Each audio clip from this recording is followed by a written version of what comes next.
Olá pessoal, nós estamos aqui mais uma vez gravando um videocast para o INGO. Eu, Dr. Felipe Oliveira, oncologista clínico, estou aqui recebendo o Dr. Hilton, que é proctologista, que trabalha conosco aqui no INGO. Nós vamos falar um pouquinho hoje sobre o câncer coloretal, sobre seus fatores de risco, sobre a incidência que vem aumentando, principalmente nas pessoas mais jovens.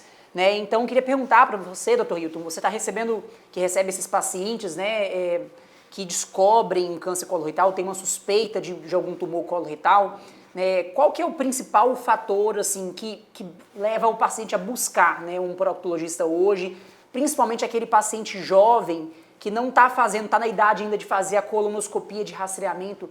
Qual que é o sinal de alarme assim, que você acha que deve levar essas pessoas, né, seja o jovem ou também os pacientes de qualquer idade, a procurar um proctologista pensando, né, numa suspeita de um tumor? Em primeiro lugar, é um prazer em poder aqui estar falando com alcance para a comunidade que gravita em torno do INGO e que essas nossas conversa informal possa ter o maior alcance possível, dado a importância do tema e a relevância dos procedimentos de prevenção serem repassados para a comunidade onde nós militamos, onde nós atuamos. Em termos da nossa prática clínica, o principal sintoma que traz o paciente ao consultório costuma ser o sangramento, né? Na maioria das vezes o sangramento é alguma patologia de canal anal, não oncológica, mas a avaliação desse paciente geralmente leva à inclusão de uma colonoscopia pelo fator da idade, pelo fator dos antecedentes familiares de oncológicos, por outros fatores correlatos que podem contribuir para que aquele paciente possa vir a ser um paciente predisposto a uma lesão neoplásica no cólon e no reto, né? E geralmente nós conseguimos com que esse paciente siga as orientações de prevenção e, dependendo de fatores relacionados à idade, o meio ambiente, os hábitos alimentares e tal, essa colonoscopia é realizada como padrão ouro na prevenção do câncer do cólon e reto. Certo, Dr. Hilton. E você falou uma palavra muito importante, né, que é essa palavra de prevenção, né? A gente sabe que a colonoscopia, ela não é só para diagnóstico do tumor, ela também atua como uma prevenção, especialmente naqueles pacientes que não têm nenhum sintoma, mas que já têm uma certa idade para fazer uma colonoscopia de rastreamento. A gente consegue encontrar as lesões já pré-neoplásicas, retirar esses pólipos, né? Eu queria que você falasse mais um pouquinho sobre isso, né? A importância do rastreamento no câncer coloretal, especialmente para diagnosticar precocemente lesões que ainda não viraram câncer. Esse é um fator que você coloca extremamente oportuno, porque é uma contribuição efetiva na redução da morbi-letalidade do câncer coloretal. Ou seja, pacientes que fazem prevenção, eu gostaria até de exagerar, não morrem de câncer coloretal. A prevenção é um procedimento realmente efetivo para evitar a morbi-letalidade do câncer coloretal. Por quê? Diferentemente de outros cânceres na próstata, na mama, no pâncreas, no estômago, em alguns casos, em outros órgãos, a lesão nasce como câncer. Então você não previne o câncer de mama, você trata o câncer de mama. Ao contrário, no intestino, no cólon e reto, você consegue tratar o câncer predestinado futuramente. Você interrompe essa linha de progressão que leva ao câncer, quando trata as lesões em fase benigna. Por quê? Geralmente, 95% dos cânceres do colo e reto surgem como uma lesão benigna inicial, um pequeno pólipo, uma lesão restrita em fase benigna, e tem uma evolução longa.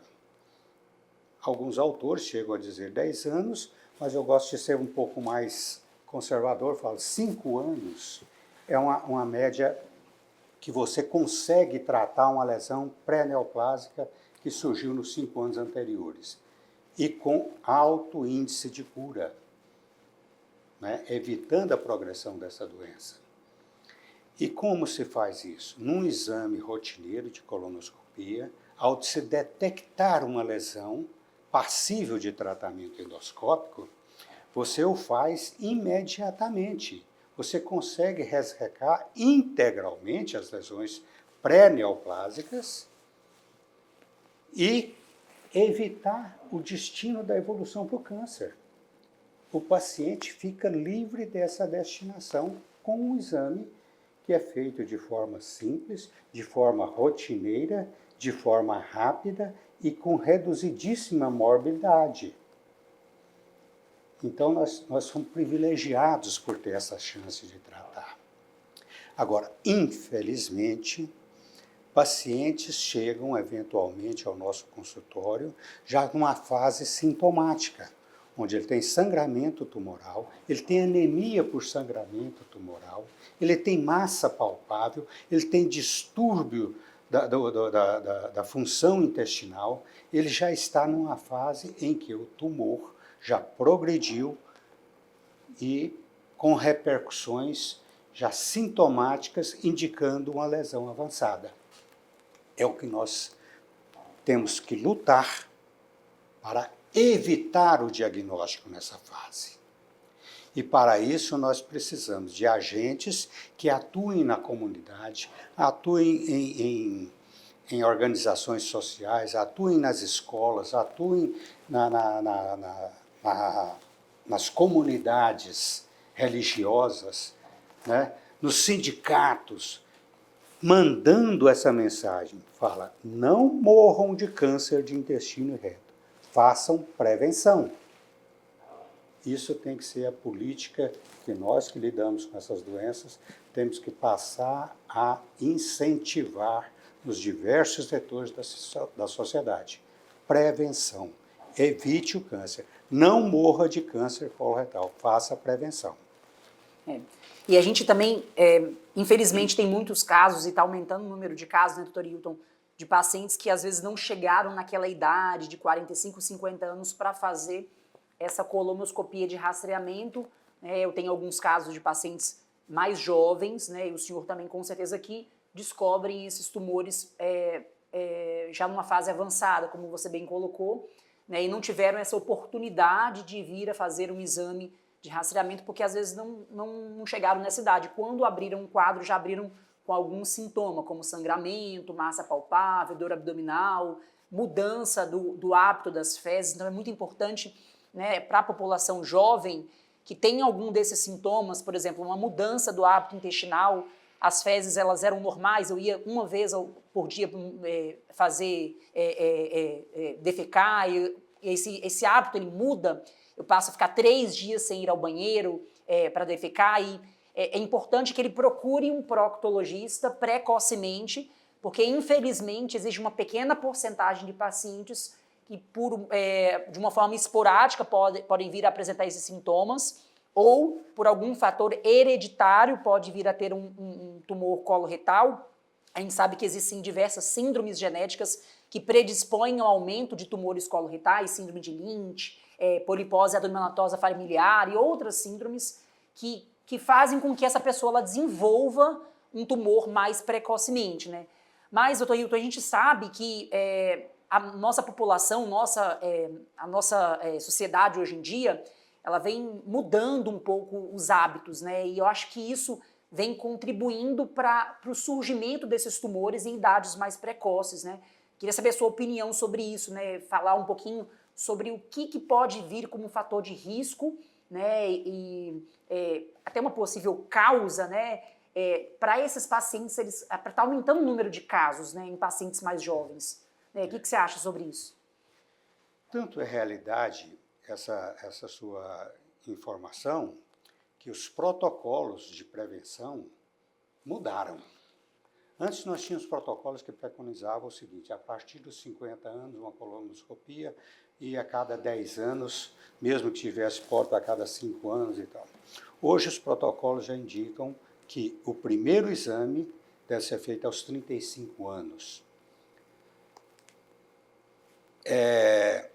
Em conceitos de protocolos médicos, um exame normal aos 35 anos pode levar a uma indicação de um segmento preventivo após 10 anos.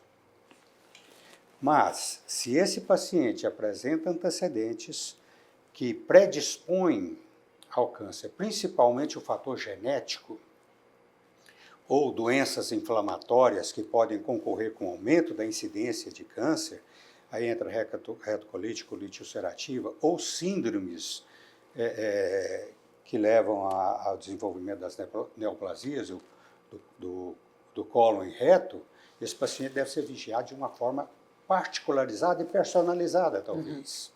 Né? Dependendo dos resultados do segmento, novas etapas de segmento são propostas e desenhadas para esse paciente individualmente. O que nós temos em termos populacionais? Hoje tem se colocado muita questão com relação a hábitos. E os levantamentos estatísticos, eles têm revelado alguns fatores relacionados ao aumento da incidência, particularmente em comunidades que vivem em países mais desenvolvidos, em detrimento de um câncer coloretal que se mantém em patamares diferentes de incidência, reduzido em relação a essas populações que vivem em países mais desenvolvidos e com um grau de alimentação diferenciado. Né? O que você tem hoje? Em termos de hábitos alimentares, uma redução do consumo de alimentos naturais, verduras, legumes, castanhas, grãos, de forma natural e com preponderância e habitualidade nessa alimentação. Né? Alimentos processados, principalmente carnes que passaram por um processamento com cozimento em altas temperaturas, tem sido revelado que tem uma certa influência dentro desse conceito geral de padronização ou de hábito de alimentação em países mais desenvolvidos, onde é alto o consumo de embutidos, de carnes processadas, e isso tem sido correlacionado com esse aumento da incidência do câncer. Né? O baixo consumo de fibras na alimentação, ou seja, pessoas que não comem frutas, não comem verduras e não comem grãos em forma natural e castanhas. São as principais fontes alimentares de fibras que nós podemos dispor no nosso dia a dia. É dramático isso quando você tem no consultório pacientes. Qual que é o seu padrão de alimentação? Arroz, feijão e carne. Todo dia? Todo dia. Por que o senhor não come verdura? Não gosto. Por que o senhor não come frutas? Não tenho o hábito de comprar. Isso é trágico. Isso é trágico. Quando nós pensamos que a mídia, os meios de consumo, incentivam de todas as formas a alimentação com alimentos processados. Comidas prontas, né? Comidas já rápidas, Exato, comidas que ofertam né? velocidade, rapidez. E às vezes um paciente que não tem tempo para almoçar com a família, não consegue mastigar bem uma comida, ele pega uma coisa rápida e engole rápido, volta para o trabalho. E eu acrescento também o que o senhor falou, né? A obesidade que vem crescendo por essa alimentação, que é uma alimentação deficiente, mas também pela falta de atividade física, né? Então, pessoas que não praticam mais atividade física, trabalham muito, vivem uma vida muito estressante, não tem tempo para passar com a família, então acho que isso é muito importante também, né? Você tocou no tema obesidade, está comprovado que o obeso vive um estado inflamatório permanente. E a condição inflamatória imposta pela obesidade, principalmente em órgãos como o fígado, né? O fígado obeso, a massa corporal aumentada às custas de obesidade tem uma importante correlação com o desenvolvimento de alterações do DNA celular. E é onde a alteração do DNA é o gatilho para a neoplasia celular. E isso é muito marcante na mucosa intestinal. Sim. O senhor falou uma coisa muito importante, né? Esse grau de inflamação que o obeso, né, tem, né? Então, acho que isso é muito importante, essa inflamação de uma forma crônica em diversos órgãos, não só falando um pouco de câncer coloretal, em diversos órgãos, como você bem citou, fígado, né, vai desencadear uma possível alteração no DNA da célula e aí vai contribuir para o surgimento desse tumor. Então, fugir desse fator de risco da obesidade, fazer atividade física, comer fibra, se alimentar muito bem, eu acho que é a principal forma que todos, não só as pessoas que já têm uma idade para fazer a colonoscopia, mas também os jovens, né, principalmente, podem fazer para diminuir mesmo essa incidência, esse aumento dessa incidência que vem acontecendo dos tumores coloretais, né?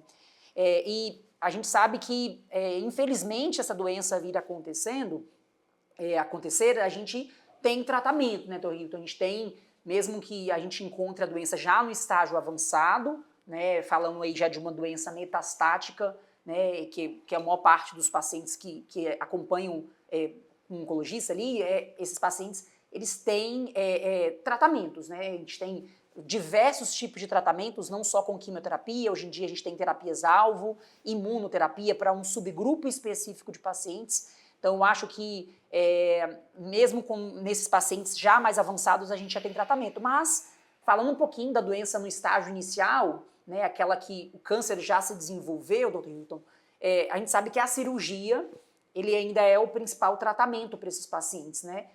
Queria que você falasse um pouquinho, né, de um paciente que chega para você já com diagnóstico de um tumor, né, já fez uma colonoscopia, já fez a biópsia, não tirou a lesão inteira, veio mesmo um tumor coloretal, um adenocarcinoma, que é o principal subtipo, né? Que você faz, como é que é a sua condução para esse paciente, né? E qual que é, falar um pouquinho também da cirurgia, o que você acha do tratamento desse paciente? Felipe, um paciente que chega a primeira vez no consultório e que você tem um diagnóstico de câncer avançado, a comunicar a esse paciente, realmente um aspecto dramático do ponto de vista pessoal do paciente. Então, é uma pessoa que exige uma consulta mais detalhada, mais demorada, mais humanizada. O paciente não pode, com a comunicação que você faz de uma doença grave, sair dali dizendo que vai fazer o testamento e a vida dele está arruinada e, às vezes, com riscos posteriores de reações emocionais graves desse paciente. Então, é preciso que você dê a ele a esperança. E plenamente justificada. Porque mesmo o câncer avançado, hoje, com os recursos cirúrgicos e da tecnologia dos medicamentos novos que estão sendo lançados, nós temos como oferecer a esse paciente uma sobrevida longa e, eventualmente, proporcionar a ele qualidade de vida e uma morte que não seja pelo câncer coloretal. Isso tem que ser posicionado ao paciente e tem que convencer esse paciente que ele vai ser tratado, que ele tem chance de se recuperar, que ele tem chance de manter no convívio familiar, no convívio social, da mesma forma. Outro fantasma, a colonoscopia, o paciente a colostomia. O paciente já implica diagnóstico de câncer conviver com a colostomia permanentemente. Também tem que tirar esse fantasma. mesmo. Né? Então, o importante é que o paciente adere ao tratamento, à orientação médica. Sim. Né? Como ele vai ser tratado. E muitas vezes você tem condições de tratar o paciente conforme a localização do tumor de uma forma bastante simplificada para o paciente. Com tratamento por videolaparoscopia, por robótica, você consegue, em procedimentos minimamente invasivos, resolver o problema do paciente de uma forma efetiva, né? E só volto no resolver o problema. É ruim, né? Ai, desculpa. É que a Jo tava vermelhinha. Segurou tanto que conseguiu. Nossa, a sensação é muito ruim. Você quer se chorar? Vamos para a próxima, até a próxima. Você tinha parado de resolver o problema de forma efetiva. resolver o problema do paciente com cirurgias, com técnicas modernas, consideradas mini-invasivas e com excelentes resultados. O tratamento posterior à cirurgia, a adjuvância no tratamento, feita com quimioterapia, com terapia-alvo, como você já mencionou, com drogas cada vez mais modernas, mais eficazes e com menos efeitos colaterais, é outro grau de melhora sensível para esse paciente oncológico. E o principal é dar a esse paciente a esperança de ter uma vida normal e sem doença. Então, Dr. Hilton, eu queria que você deixasse uma mensagem final para quem está em casa, né, sobre esse assunto tão legal que a gente falou aqui hoje, né, sobre os tumores coloretais, né? Com certeza. Obrigado pela oportunidade, mais uma vez. E quero dizer que câncer coloretal é uma doença curável e evitável. Nós precisamos perder aquele ranço de tabu que veio das gerações anteriores, onde a falta de informação como essa que nós estamos procurando trazer para a nossa comunidade hoje não existia. Ou existia de uma forma não adequada, que impunha tabus de que o exame proctológico, os procedimentos cirúrgicos oncológicos eram revestidos de muita letalidade, de muito sofrimento. Isso é passado. A nossa realidade hoje é tratar de uma doença plenamente evitável e, quando diagnosticada numa fase cirúrgica, que o paciente tem alta probabilidade de cura. Então, procurem o atendimento, procurem a prevenção, procurem o especialista, o coloproctologista, o cirurgião do aparelho digestivo, o cirurgião oncológico, e faça prevenção. Não tenha câncer coloretal. Faça a prevenção e nunca tenha complicações do câncer coloretal.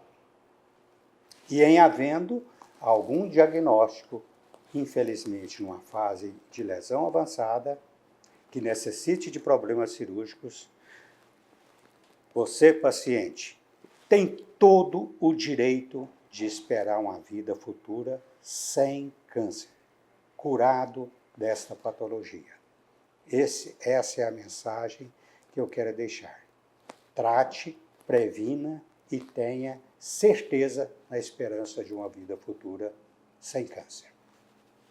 E a gente tem aqui no INGO, né, toda essa equipe, né, capaz de tratar, diagnosticar precocemente e tratar esses pacientes, né? Nós temos equipes cirúrgicas, equipes de médicos oncologistas dedicados a tumores do trato gastrointestinal. E, além disso, nós temos também uma discussão dos casos, né? A gente consegue discutir todos os casos numa equipe multidisciplinar com radio-oncologistas, radiologistas, oncologistas clínicos, cirurgiões, sejam oncológicos, do aparelho digestivo, radiologistas intervencionistas, patologistas e a equipe multidisciplinar que envolve todas as outras áreas, que enfermagem oncológica, a parte de farmácia, a parte de navegação oncológica, a parte também de odontologia, nutrição, que é muito importante para esses pacientes que enfrentam o câncer. Então, aqui no INGOL você consegue encontrar toda essa equipe.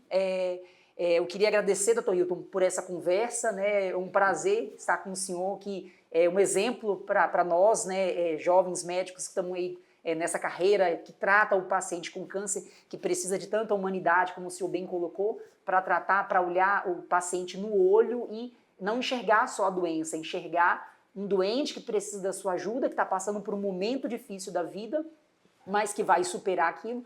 E eu acho muito legal isso que o senhor colocou, né? Olhar com humanidade para o paciente. Então é um prazer estar aqui com você, é um prazer também falar um pouquinho para vocês, né, nesse mais um videocast do INGOL, e continuem nos acompanhando, né? E vão ter outros episódios, novos videocasts, e nós estamos aqui para esclarecer a dúvida de vocês, né, sobre câncer, sobre como conviver com câncer e como tratar de uma forma com mais ciência e mais humanidade.